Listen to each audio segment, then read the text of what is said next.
안녕하십니까. 10월 7일 월요일 말씀 묵상 함께 시작하겠습니다. 오늘도 주님께서 우리와 함께 하시고 우리를 지켜주시고 무엇보다도 주님의 그 크신 은혜 가운데 충만히 거하는 하루 보내실 수 있기를 기도합니다.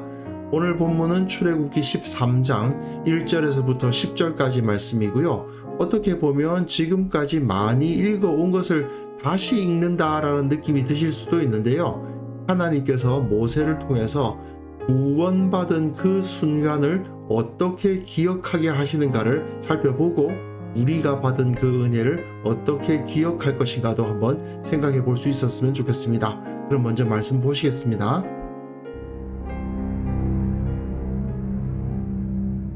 여호와께서 모세에게 일러 이르시되 이스라엘 자손 중에서 사람이나 짐승을 막론하고 태에서 처음 난 모든 것은 다 거룩히 구별하여 내게 돌리라. 이는 내 것이니라. 모세가 백성에게 이르되 너희는 애굽 곧 종되었던 집에서 나온 그날을 기념하여 유교병을 먹지 말라. 여호와께서 그 손의 권능으로 너희를 그곳에서 인도해 내셨음이니라. 아비벌 이날에 너희가 나왔으니 여호와께서 너를 인도하여 가나안 사람과 헷 사람과 아모리 사람과 히윗 사람과 여부스 사람의 땅 곧 내게 주시려고 내 조상들에게 맹세하신 바 젖과 꿀이 흐르는 땅에 이르게 하시거든. 너는 이달에 이 예식을 지켜 이래 동안 무교병을 먹고 일곱째 날에는 여호와께 절기를 지키라. 이래 동안에는 무교병을 먹고 유교병을 내게 보이지 아니하게 하며 내 땅에서 누룩을 내게 보이지 아니하게 하라. 너는 그날에 내 아들에게 보여 이르기를 이 예식은 내가 애굽에서 나올 때에 여호와께서 나를 위하여 행하신 일로 말미암음이라 하고 이것으로 내 손의 기호와 내 미간의 표를 삼고 여호와의 율법이 내 입에 있게 하라.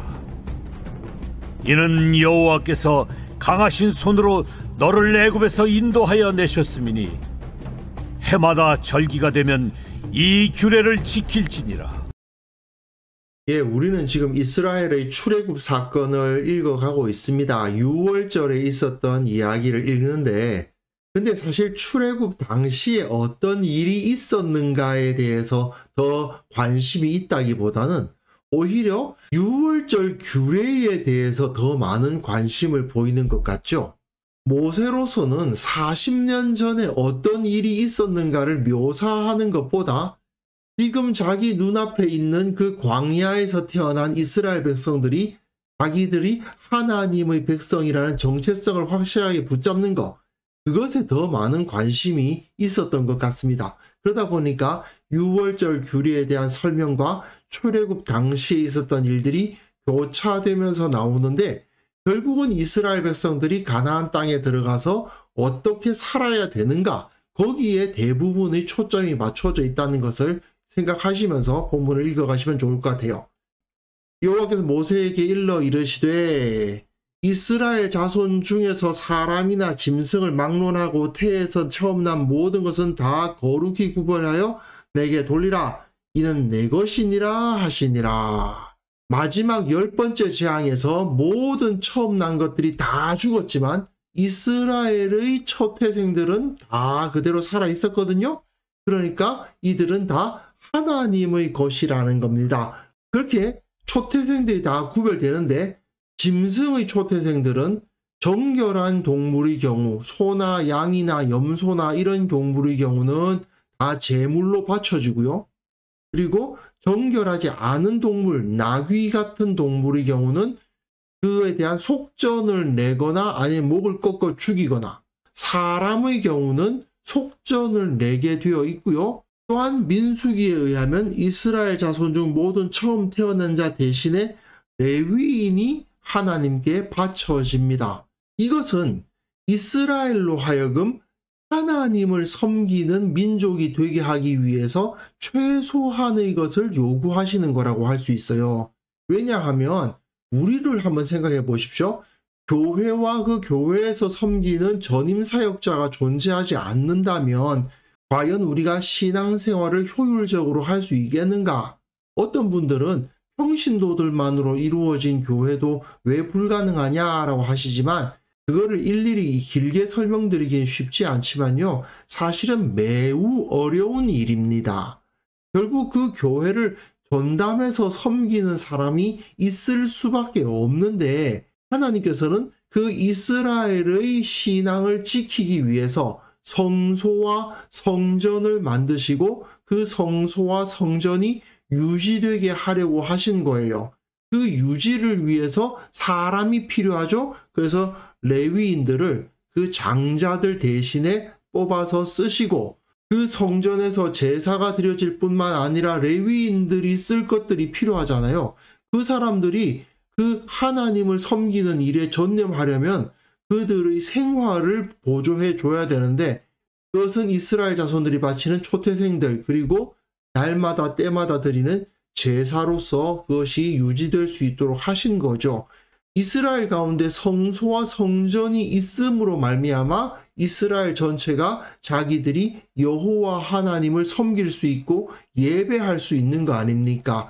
그 최소한의 종교적 기반을 마련하기 위해서 이 초태생을 하나님의 것으로 삼으신 겁니다. 또 모세가 백성에게 이르되 너희는 애굽 곧 종되었던 집에서 나온 그날을 기념하여 유교병을 먹지 말라. 다시 무교절 절기에 대한 가르침이 주어지죠. 여호와께서 그 손의 권능으로 너희를 그곳에서 인도해 내셨음이니라. 지난 토요일 날 이들이 지금 람셋을 출발해서 숫곳이라는 곳에 있는데 그 숫곳에서 처음으로 무교병을 구워 먹었다라고 되어 있었잖아요. 여기서 이제 다시 한번 모세가 여기서 7일 동안 계속 무교병만 구워 먹어야 한다라고 가르치고 있는 겁니다. 그리고 이 전통이 이후에 여호와께서 너를 인도하여 가나안 사람과 헷 사람과 아모리 사람과 히위 사람과 여부스 사람의 땅 곧 내게 주시려고 내 조상들에게 맹세하신 바 젖과 꿀이 흐르는 땅에 이르게 하시거든 너는 이날에 이 예식을 지켜 이레 동안 무교병을 먹고 일곱째 날에는 여호와께 절기를 지키라. 그러니까 애굽의 모든 장자들이 죽던 그날에 이스라엘 사람들은 람셋을 출발해서 숫곳으로 옮겼고 숫곳에서 무교병을 구워 먹었는데 모세는 그날을 기념해서 이제부터는 유교병을 먹지 말고 무교병만 먹는 날을 만들고 아비볼 이날 하나님의 마지막 재앙이 임하던 그날에 너희가 나온 것을 기념하는 의미로 그 땅에 들어가거든 무교병을 먹고 여호와께 절기를 지켜야 한다고 가르쳤다는 것이죠. 어쨌든 모세는 이스라엘이 애굽에서 나온 날을 추억하면서 애굽에서 나온 날에는 빵 반죽이 부풀기를 기다릴 시간이 없어서 무교병을 먹을 수밖에 없었음을 기억하기 위해서 하나님의 권능에 의해 갑자기 마치 쫓겨나듯이 이스라엘이 애굽에서 나왔던 것을 기억하기 위해서 이 1월 14일부터 21일까지 사실상 맛없는 딱딱한 빵 무교병을 먹으면서 구원을 기억하게 한 겁니다. 모세가 이 말을 하는 게 상당히 중요합니다. 왜냐하면 가나안 사람, 헷 사람, 아모리 사람과 히위 사람과 여부스 사람의 땅 내게 주시려고 내 조상들에게 맹세하신 젖과 꿀이 흐르는 땅에 이르면 거기서 무교병을 먹으면서 하나님의 구원을 기억하라는 거예요. 얼마든지 맛있게 부풀려진 유교병과 갖가지 좋은 음식들을 함께 편안한 복장으로 먹을 수 있게 된 그 상황에 들어갔을 때 옷을 딱 갖춰 입고 무교병을 먹으라는 겁니다. 이건 과거의 힘든 시절을 상처가 아닌 축복으로 만드는 것을 의미하죠. 하나님의 명령을 따라가면 과거의 아픔을 웃으면서 기억할 수 있다는 것을 여기서 보여주시는 것이기도 해요. 한번 생각해 보십시오. 가나안 땅에 들어갔습니다. 그곳에는 땅에서 소산이 나요. 밀이 얼마든지 나고 먹을 수 있는 것도 많이 있어요. 또 자기 집도 있어요. 그 집에 앉아서 굳이 옷을 다 갖춰 입을 필요 없잖아요. 그냥 편한 옷 입고 맛있게 부풀어진 빵과 달콤한 과일과 그리고 편안한 자세로 먹을 수 있는 거 아닙니까? 그런데 그곳에서 좀 불편하지만 옷 갖춰 입고 딱딱한 무교병과 쓴 나무를 먹는 것을 생각하면서 그것을 향해 가자는 거예요. 지금은 이 딱딱한 무교병밖에 먹을 수 없기 때문에 이 딱딱한 무교병을 먹지만 이후에 얼마든지 맛있는 빵들과 달콤한 과일들을 먹을 수 있는 그 환경에서 과거에 먹었던 딱딱한 무교병을 먹는 날을 기대하자 이 말이에요. 나중에는 옛날에 이거 먹던 것이 추억으로 나와서 찾아 먹는 날이 올 것이다. 얼마든지 맛있는 것을 많이 먹을 수 있지만 말하자면 우리나라 사람들이 지금은 얼마든지 맛있는 것이 주위에 넘쳐나고 있지만 나이 드신 분들이 보리개떡을 만들어서 야 이거 옛날에 우리가 배고플 때 많이 먹었었지 그때는 이게 맛있었는데 이러면서 먹는 그날 지금은 풍요롭기 때문에 과거에 힘들어서 보리개떡 먹던 그 상황이 하나의 추억으로 남잖아요. 지금 아픔이 나중에는 추억이 될 것이다.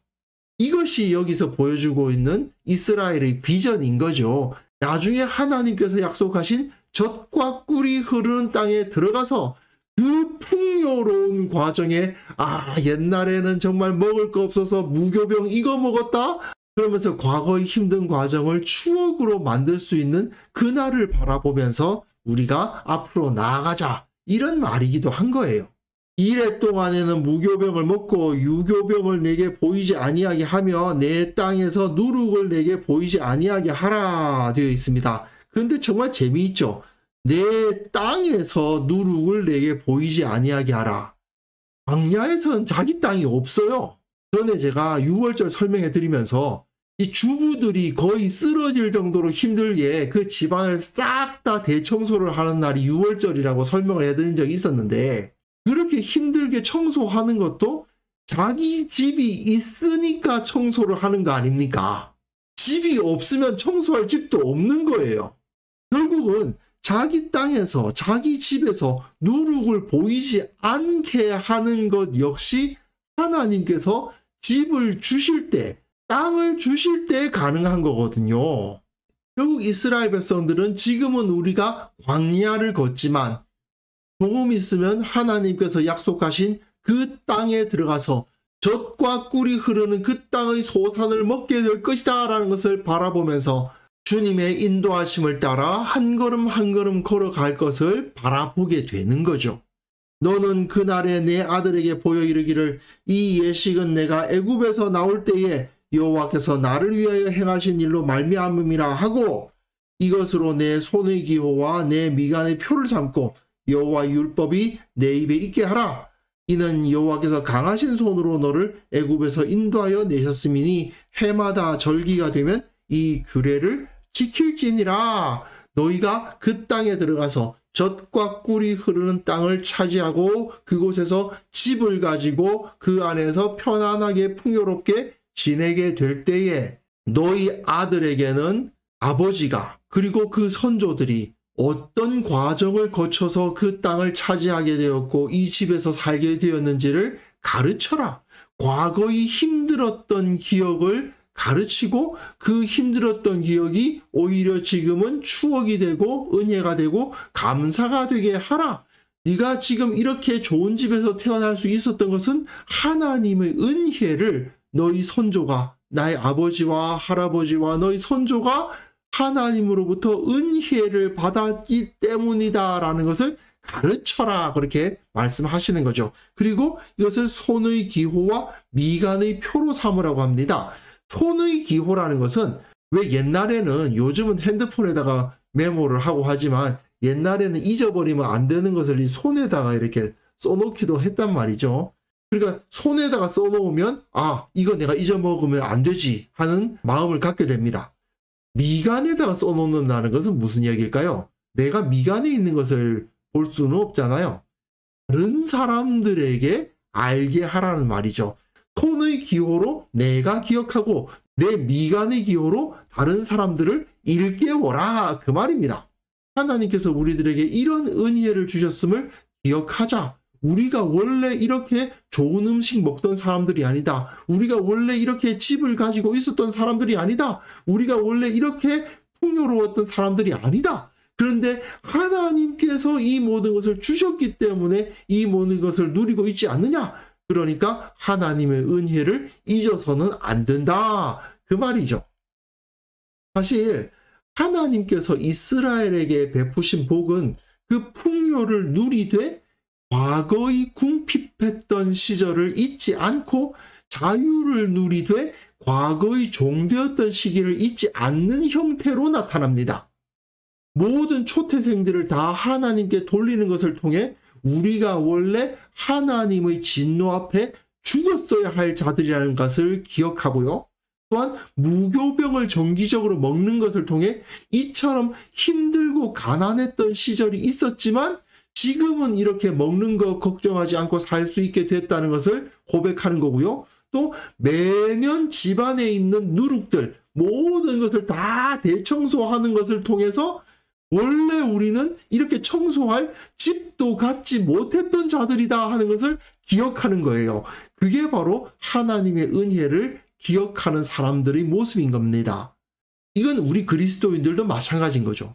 우리는 원래 죄인으로서 영원한 형벌을 받아 마땅한 자들이었다는 것을 잊어서는 안 됩니다. 예수님의 십자가에 의해서 구원을 받았고 하나님의 나라의 풍요를 누리게 되었지만 우리가 그럴 자격이 있는 것이 아니었죠. 그냥 은혜로 받아서 그것을 누리고 있을 뿐이라는 것을 우리는 고백하지 않을 수 없습니다.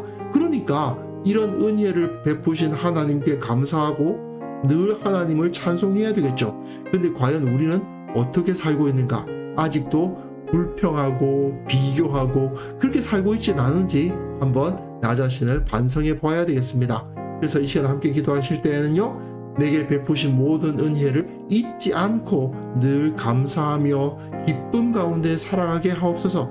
우리 모든 성도들 언제나 기뻐하고 감사하고 비교하거나 불평하는 어리석은 모습 갖지 않게 하옵소서. 함께 기도하는 시간 갖습니다.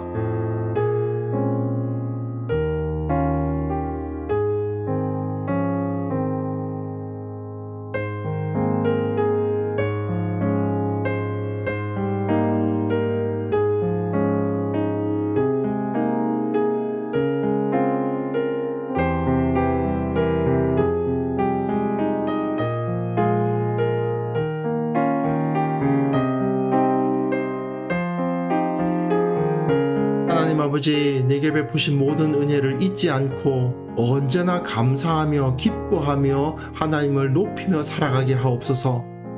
참으로 주님께서 내게 주신 은혜가 한이 없이 많은데 그 은혜를 잊어버리고 불평하며 비교하며 탄식하며 살아가는 어리석은 시간들 없었는지 늘 반성하오니 주님께서 용서하여 주시고 이제부터는 주님께서 내게 이 모든 것을 주셨음을 기뻐하고 늘 주님을 찬송하며 살아갈 수 있도록 도와주옵소서. 또한 우리 교회 모든 성도들 그들의 마음 가운데 기쁨을 충만케 하시고 감사를 충만케 하셔서 참으로 복받은 자의 모습으로 살아갈 수 있도록 도와주옵소서. 하나님 아버지, 우리가 지금 서로 비교하고 불평하고 저주하고 조롱하는 세상 가운데 살아가고 있습니다. 주님께서 베풀어 주신 그 은총을 저들도 누리고 있음에도 불구하고 그것을 알지 못하고 탄식하며 힘들어하기만 하는 자들이 너무나도 많을 보게 됩니다.